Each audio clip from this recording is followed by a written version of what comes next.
जय हिंद दोस्तों, मैं विनय मौर्य आप लोगों का इस यूट्यूब चैनल में स्वागत करता हूं। तो आइए ज़्यादा न समय को विलंब करते हुए सीधे प्रश्न पे चलते हैं। तो ये रहा आज का पहला सवाल, क्वेश्चन नंबर 1। देखिए क्वेश्चन नंबर 1 है कि हाल ही में आईसीसी ने किस देश के क्रिकेटर कादिर अहमद खान पर 5 साल का प्रतिबंध लगा दिया है। ठीक है, तो देखिए इसका सही जवाब होगा option number A, UAE, United Arab अमीरात, यानी संयुक्त अरब अमीरात के क्रिकेटर कौन है, ये कादिर अहमद खान पे आईसीसी ने कितने साल का प्रतिबंध लगा दिया है, तो 5 वर्ष का ये प्रतिबंध लगाया है। किसने लगाया है, तो आईसीसी ने लगाया है। देखिए आईसीसी ने क्यों लगाया है, तो देखिए इन पे क्योंकि इन पे भ्रष्टाचार का आरोप था। किसका आरोप था, तो भ्रष्टाचार का आरोप था इन पे, और इसीलिए आईसीसी ने इन पे 5 वर्ष का बैन लगा दिया है। ठीक है, आईसीसी इंटरनेशनल क्रिकेट काउंसिल, देखिए इसकी स्थापना हुई थी, आईसीसी की स्थापना हुई थी 1909 ईस्वी में इसकी स्थापना हुई थी। और देखिए इसका हेडक्वार्टर कहाँ पे है, तो इसका हेडक्वार्टर है यूएई, दुबई में है। हेडक्वार्टर कहाँ पे है, तो दुबई में है। जो दुबई जो शहर है यूएई में है। ठीक है, और देखिए आईसीसी के सीईओ कौन है, तो मनु साहनी जी इसके सीईओ हैं। और अध्यक्ष कौन है, तो ग्रेग बर्कले साहब इसके अध्यक्ष हैं, जो न्यूजीलैंड देश के हैं। देखिए आपको आपके जानकारी के लिए मैं बता दूं कि आईसीसी ने इस साल नया अवार्ड शुरू किया है। कौन सा अवार्ड शुरू किया है, नया अवार्ड, तो ICC player of the month का अवार्ड शुरू किया गया है। मंथ का ये जनवरी माह से ही दिया जाना स्टार्ट हुआ है, जनवरी 2021 से। देखिए जनवरी महीने का मेंस का अवार्ड किसको दिया गया था, तो देखिए ऋषभ पंत जी को जनवरी महीने का प्लेयर ऑफ द मंथ का अवार्ड दिया गया। और वुमेन में किनको दिया गया, तो शबनम इस्माइल जी को, जो साउथ अफ्रीका की ये खिलाड़ी थी। देखिए फरवरी मंथ का प्लेयर ऑफ द मंथ किसको दिया गया था, तो देखिए आर आश्विन जी को दिया गया था। और उसी तरह मार्च मंथ का किसको दिया गया है प्लेयर ऑफ द मंथ का अवार्ड, तो देखिए भुवनेश्वर कुमार जी को मार्च मंथ का प्लेयर ऑफ द मंथ का अवार्ड दिया गया है। देखिए यूएई आया है, तो यूएई के बारे में हम लोग स्टैटिक जान लेते हैं। देखिए यूएई की राजधानी है अबू धाबी, और अबू धाबी यहीं पर इंटरनेशनल रीन्यूएबल एनर्जी एजेंसी का क्या है, हेडक्वार्टर है। करेंसी है इसकी दिरहम, और प्रेसिडेंट हैं खलीफा बिन जायद अल नहयान, इसके प्रेसिडेंट हैं। कौन है, खलीफा बिन जायद अल नहयान। देखिए यूएई में ही अरब जगत का पहला परमाणु संयंत्र चालू हुआ है, जिसका नाम है क्या, बाराकाह परमाणु संयंत्र। ठीक है, यूएई ने 2022 तक चंद्रमा पर राशिद नाम का एक मानव रहित रोवर भी भेज रहा है। ठीक है, अभी हाल ही में यूएई ने पहली बार अंतरिक्ष यात्री के रूप में किसको चुना है, तो नूरा अल मातोसी जी को चुना है अंतरिक्ष में जाने के लिए। ठीक है, अभी कुछ दिन पहले ही आईसीसी ने यूएई के 2 खिलाड़ियों पर भी बैन लगाया था। कितने वर्ष का, तो 8 वर्ष का बैन लगाया था। वो 2 खिलाड़ी कौन थे, तो देखिए पहला खिलाड़ी था वो मोहम्मद नावेद था, और दूसरा सिमान अनवर पर आईसीसी ने क्या किया था, तो बैन लगा दिया था इन पे। तो चलिए दोस्तों चलते हैं क्वेश्चन नंबर, देखिए अगले पर क्वेश्चन नंबर 2 है कि किस कंपनी के सह संस्थापक और पीडीएफ डेवलपर चार्ल्स गेस्के का निधन हो गया है। तो देखिए ये किसके संस्थापक थे, तो ये एडोब के संस्थापक थे। एडोब, देखिए एडोब जो है ये सॉफ्टवेयर निर्माता कंपनी है। कौन सी कंपनी है, तो ये सॉफ्टवेयर निर्माता कंपनी है। ठीक है, निर्माता कंपनी है। और इनके संस्थापक कौन थे, तो संस्थापक थे चार्ल्स गेस्के जी। इसके संस्थापक कौन थे, तो चार्ल्स गेस्के जी इसके संस्थापक थे। ठीक है, और देखिए एडोब की स्थापना हुई थी, कब हुई थी, तो 1982 ईस्वी में इसकी स्थापना हुई थी। और इसका हेडक्वार्टर कहाँ है, तो कैलिफोर्निया, इसका हेडक्वार्टर कहाँ है, तो कैलिफोर्निया यूएसए में है। ठीक है, कैलिफोर्निया यूएसए में है। और देखिए इसके सीईओ हैं, चीफ एग्जीक्यूटिव ऑफिसर कौन है, तो शांतनु नारायण जी इसके सीईओ हैं। देखिए शांतनु नारायण जी इसके सीए हैं। देखिए एडोब के साथ साथ ये किसके संस्थापक थे, देखिए तो ये पीडीएफ का भी डेवलप किए थे। पीडीएफ तो देखिए पीडीएफ का होगा फुल फॉर्म क्या होगा पीडीएफ का, तो पोर्टेबल क्या होगा, पोर्टेबल डॉक्यूमेंट फॉर्मेट, क्या होगा, पोर्टेबल डॉक्यूमेंट फॉर्मेट इसका फुल फॉर्म होगा पीडीएफ का। ठीक है, देखिए ऑप्शन नंबर ए में दिया है माइक्रोसॉफ्ट, तो माइक्रोसॉफ्ट के सीईओ कौन है, तो सत्या नडेला जी माइक्रोसॉफ्ट के सीईओ हैं। और देखिए ऑप्शन नंबर बी में दिया है एप्पल के सीईओ कौन है, तो टिम कुक जी हैं। उसी तरह देखिए गूगल के सीईओ कौन है, तो सुंदर पिचाई जी गूगल के सीईओ हैं। और देखिए गूगल का फुल फॉर्म क्या होगा, तो global organisation of oriented group language of earth. Google का फुल फॉर्म क्या होगा, तो global organisation of oriented group language of earth होगा। तो चलिए दोस्तों चलते हैं क्वेश्चन नंबर अगले पर। क्वेश्चन नंबर देखिए थर्ड है कि इजराइल ने किस देश के साथ सबसे बड़े रक्षा समझौता पर हस्ताक्षर किया है, तो देखिए ये इजराइल किया है ग्रीस के साथ। सबसे बड़े देश के साथ सबसे बड़े रक्षा समझौते पर क्या किया है, हस्ताक्षर किया है इजराइल ने। देखिए इजराइल की रक्षा कॉन्ट्रैक्टर द्वारा, इजराइल की रक्षा कॉन्ट्रैक्टर द्वारा ग्रीस की एयरफोर्स, देखिए ग्रीस की क्या है एयरफोर्स, ग्रीस की एयरफोर्स के नाम क्या है, तो हेलेनिक, एयरफोर्स का नाम है हेलेनिक, ठीक है, हेलेनिक नाम है। हेलेनिक के लिए एक प्रशिक्षण केंद्र की स्थापना और संचालन के लिए 1.65 अरब डॉलर का विवरण शामिल है।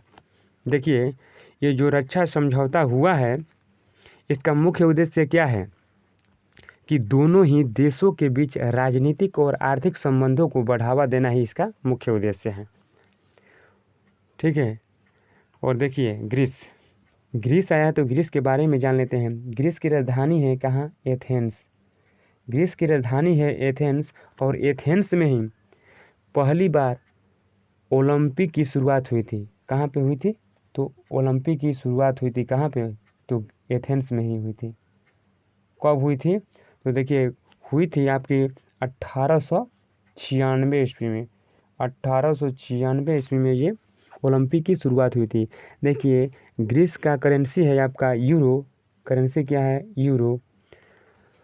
यूरो करेंसी है इसकी।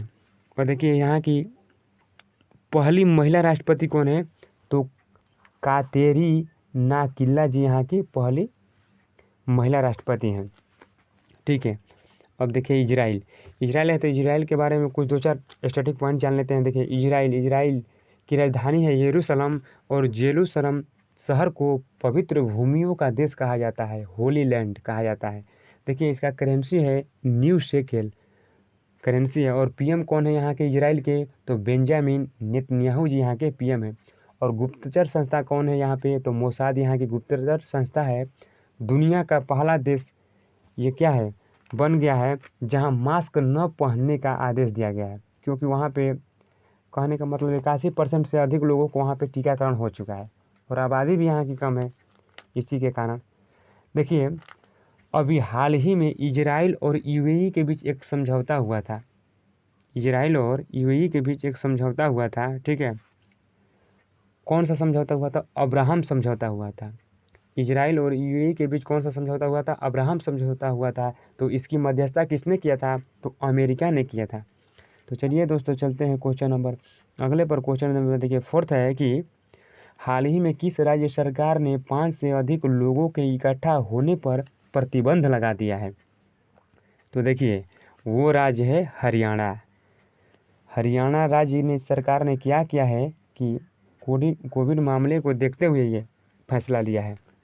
ये कोविड-19 की वजह से प्रतिबंध लगाया गया है, क्योंकि लगातार कोविड-19 की प्रसार बढ़ रहा है, दिन प्रतिदिन बढ़ रहा है भारत में। देखिए हरियाणा राज्य सरकार लगाया है, तो हरियाणा राज्य के बारे में हम लोग जान लेते हैं। देखिए हरियाणा की राजधानी है चंडीगढ़, और सीएम है मनोहर लाल खट्टर जी यहाँ की सीएम है। और गवर्नर कौन है, तो सत्यदेव नारायण आर्यन जी यहाँ के गवर्नर है। अभी हाल ही में हरियाणा सरकार द्वारा मेरा पानी मेरा विरासत योजना की शुरुआत की गई है। मित्र योजना भी शुरुआत किया गया है। हवाई टैक्सी शुरू करने वाला राज्य भी हरियाणा ही है। देखिए, ग्राम दर्शन प्लेटफॉर्म हरियाणा राज्य सरकार ने ही स्टार्ट किया था। देखिए, हरियाणा राज्य में वाइल्ड लाइफ सेंचुरी हैं। कौन कौन है, तो देखिए चिल चिला वाइल्ड लाइफ सेंचुरी और वीर शिकार गढ़ वाइल्ड लाइफ सेंचुरी।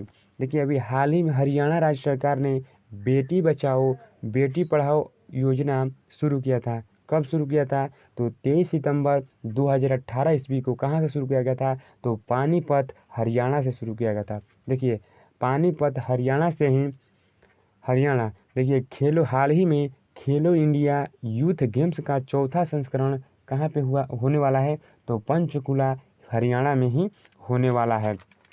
ठीक है, तो चलिए दोस्तों चलते हैं क्वेश्चन नंबर अगले पर। क्वेश्चन नंबर देखिए 5 है कि हाल ही में चीन ने किस देश को 1.5 लाख कोविड टीके को मुफ्त में दिया है, तो देखिए ये दिया है आपको सीरिया को दिया है ये इतना कोविड टीके क्या दिया है, ये चाइना ने मुफ्त में दिया है।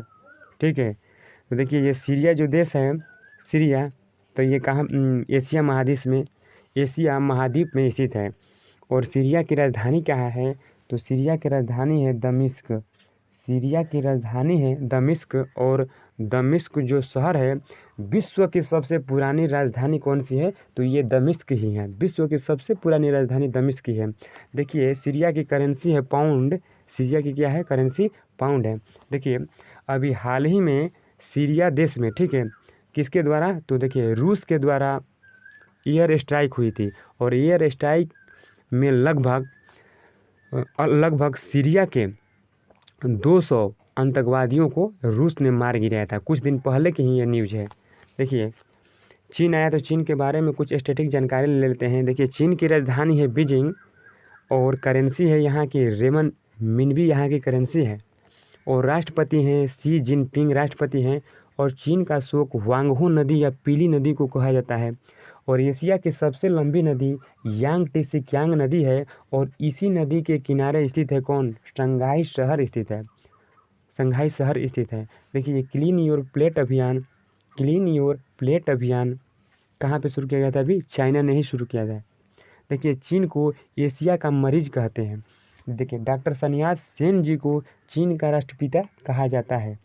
अभी हाल ही में चीन के शहर हैनान में बोआओ फोरम फॉर एशिया सम्मेलन का 20वां संस्करण आयोजन हुआ है। तो चलिए दोस्तों चलते हैं क्वेश्चन नंबर अगले पर। क्वेश्चन नंबर अगला है 6 कि इंडियन ओवरसीज बैंक ने अपना डिजिटल सलाहकार किस कंपनी को बनाया है, तो देखिए ये बनाया है अनरस्ट एंड यंग ग्लोबल कंपनी को बनाया है। यंग ग्लोब लिमिटेड कंपनी को ये बनाया है। ठीक है, ये देखिए इंडियन ओवरसीज बैंक ने बनाया है। देखिए, तो इंडियन ओवरसीज बैंक कहाँ पे स्थित है, तो ये चेन्नई में स्थित है। चेन्नई में ये स्थित है। ये जो बैंक है इंडियन ओवरसीज बैंक ने डिजिटल लेन देन शेयर को बढ़ावा देने के उद्देश्य से अपनी बैंकिंग सेवाओं में बदलाव के लिए डिजिटल सलाहकार किनको सुना है, अनरस्ट एंड यंग ग्लोबल लिमिटेड को साथ समझौता किया है। देखिए, इंडियन ओवरसीज बैंक की स्थापना कब हुई थी, तो हुई थी इनकी स्थापना 1937 ईस्वी में इसकी स्थापना हुई थी। और हेड क्वार्टर कहाँ है, तो चेन्नई में इसका हेड क्वार्टर है। और देखिए, चेन्नई भारत का सबसे प्राचीनतम बंदरगाह है। और देखिए, इंडियन ओवरसीज बैंक के सीईओ कौन है, तो सीईओ हैं प्रथा प्रीतम सिंह गुप्ता जी, यहाँ की सीएम है। तो चलिए दोस्तों चलते हैं क्वेश्चन नंबर अगले पर। देखिए, क्वेश्चन नंबर 7 है कि हाल ही में सोनू सूद ने कोविड-19 मरीजों की सहायता के लिए किस नाम से टेलीग्राम चैनल को लॉन्च किया है, तो देखिए सोनू सूद जी ने ये अपना किए हैं इंडिया फाइट्स विथ कोविड, इनका क्या है ये टेलीग्राम चैनल लॉन्च किए हैं। सोनू सूद जी ने ये टेलीग्राम चैनल लॉन्च किया गया है। देखिए, और इस चैनल का कहने का मतलब ये चैनल लॉन्च किए हैं तो इसका मुख्य उद्देश्य क्या है, तो इस प्लेटफार्म के जरिए जरिए लोगों को मिलजुल कर एक दूसरे को ऑक्सीजन, हॉस्पिटल में खाली बेड और दवाइयों की जानकारी उपलब्ध कराना, क्योंकि इन दिनों कोविड-19 का प्रकोप भारत में बहुत बढ़ रहा है और ऑक्सीजन की कमी देखने को मिल रहा है। ठीक है, तो इसी के चलते मद्देनज़र देखते हुए ये इन्होंने ये कदम उठाया है कि इस प्लेटफार्म के जरिए लोगों को मिलजुल कर एक दूसरे को ऑक्सीजन और हॉस्पिटल में खाली बेड और दवाइयों की जानकारी उपलब्ध करा सके।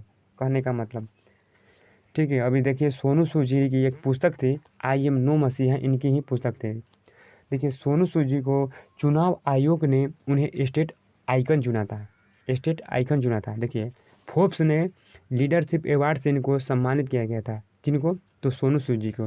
देखिए सोनू सूद जी को पंजाब राज्य सरकार ने वहाँ पर कोविड वैक्सीनेशन के लिए एम्बेसडर बनाया गया था। देखिए ये स्पाइस मनी, एसर इंडिया और एसर इंडिया का क्या है, एम्बेसडर है। देखिए पिछले लॉकडाउन में इन्होंने प्रवासी मजदूरों की बहुत अत्यधिक मदद की थी इनको। ठीक है, तो चलिए दोस्तों चलते हैं क्वेश्चन नंबर अगले पर। क्वेश्चन नंबर देखिए अगला है 8th कि दुनिया की सबसे कम उम्र की माइक्रोसॉफ्ट प्रोफेशनल कौन बनी है? तो देखिए ये बनी है आरिस फातिमा जी, ये बनी है। देखिए आरिस फातिमा जी कहाँ की है? तो ये देखिए ये है पाकिस्तान की है, पाकिस्तान के कराची शहर की हैं, पाकिस्तान के कराची शहर की हैं और इनकी उम्र केवल मात्र है 4 वर्ष की हैं। ये 4 वर्ष की हैं और इनको माइक्रोसॉफ्ट सर्टिफाइड प्रोफेशनल परीक्षा में कितना अंक मिला है इनको?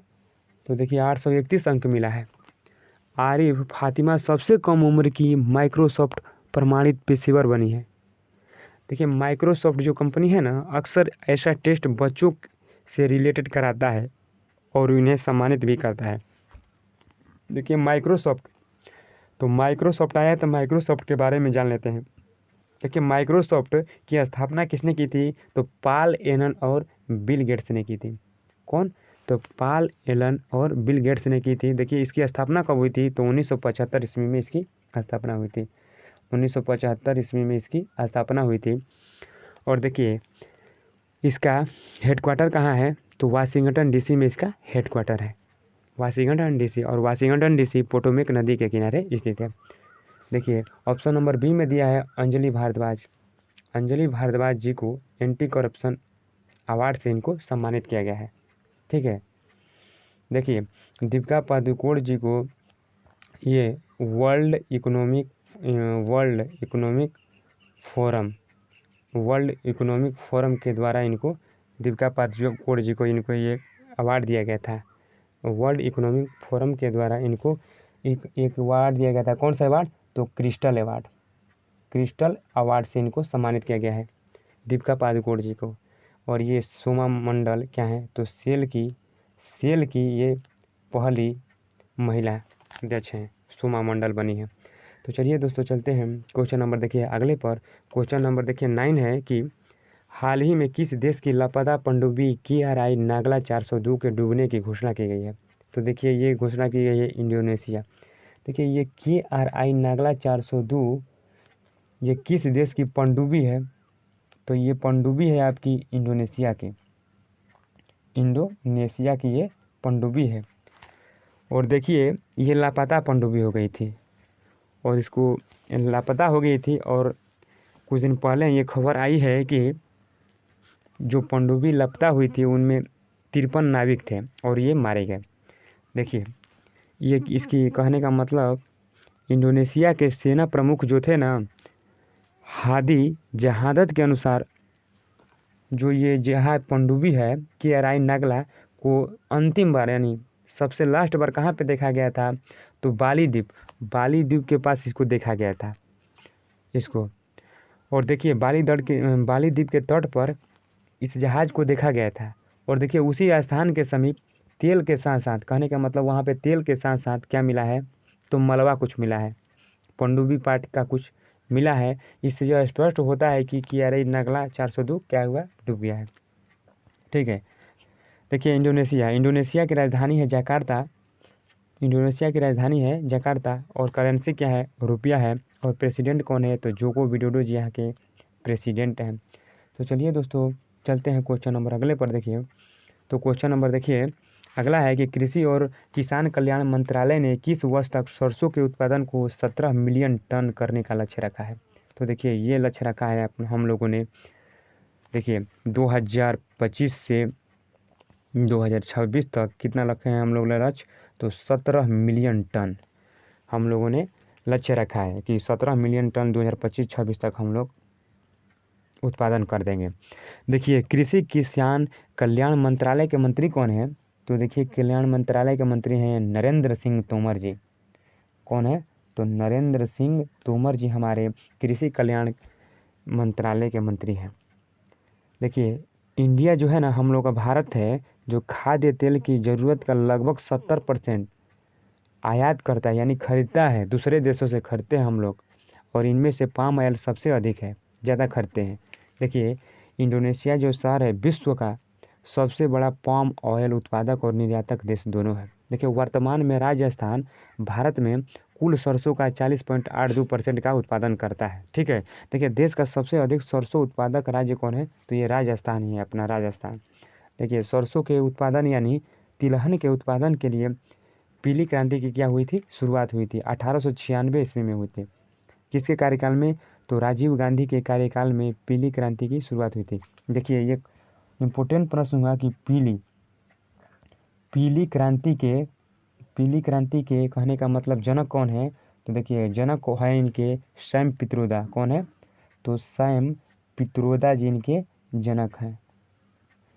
तो चलिए दोस्तों चलते हैं क्वेश्चन नंबर अगले पर। देखिए क्वेश्चन नंबर अगला है कि drug controller general of India DCGI ने हाल ही में किस दवा को आपातकालीन उपयोग के लिए स्वीकृति दे दी है। देखिए तो ये दी है वीराफिन। किस दवा को दिया है, तो वीराफिन दवा को दिया है। जो वीराफिन दवा है ये किस कंपनी का है, तो जाइडस कंपनी का है। किस कंपनी का है, तो जाइडस कंपनी के द्वारा बनाया गया है ये वीराफिन। देखिए वीराफिन कोविड-19 संक्रमण में बहुत कारगर सिद्ध हो रही है, इसीलिए इसका कहने का मतलब उपयोग भारत सरकार ने, कहने का मतलब drug controller general of India ने इसकी मंजूरी दे दी है। देखिए कोविड संक्रमण के प्रारंभिक चरण के दौरान वीराफिन की एक खुराक कोविड-19 मरीजों को तेज़ी से ठीक होने में मदद कर रही है। ठीक है, इस कंपनी ने बताया है कि 15% वयस्क रोगी 7 दिनों में RT-PCR का उपयोग करके, किसका उपयोग करके, RT-PCR का उपयोग करके ठीक हो रहे हैं। RT-PCR का फुल फॉर्म होगा reserve transcription polymer chain reaction. Reserve transcription polymer chain reaction के द्वारा ये लोग, कहने का मतलब इसका उपयोग करके ठीक हो जा रहे हैं लोग। ठीक है, ये कोविशील्ड और कोवैक्सीन को भी मंजूरी तो पहले ही दे गई थी, 2 कंपनी को दे दी गई है। ठीक है, तो दोस्तों वीडियो यदि पसंद आया है तो लाइक कीजिए, शेयर कीजिए और चैनल को सब्सक्राइब करना बिल्कुल मत भूलिएगा। और आज के लिए इतना ही बस। Thank you so much. जय हिंद, जय भारत दोस्तों।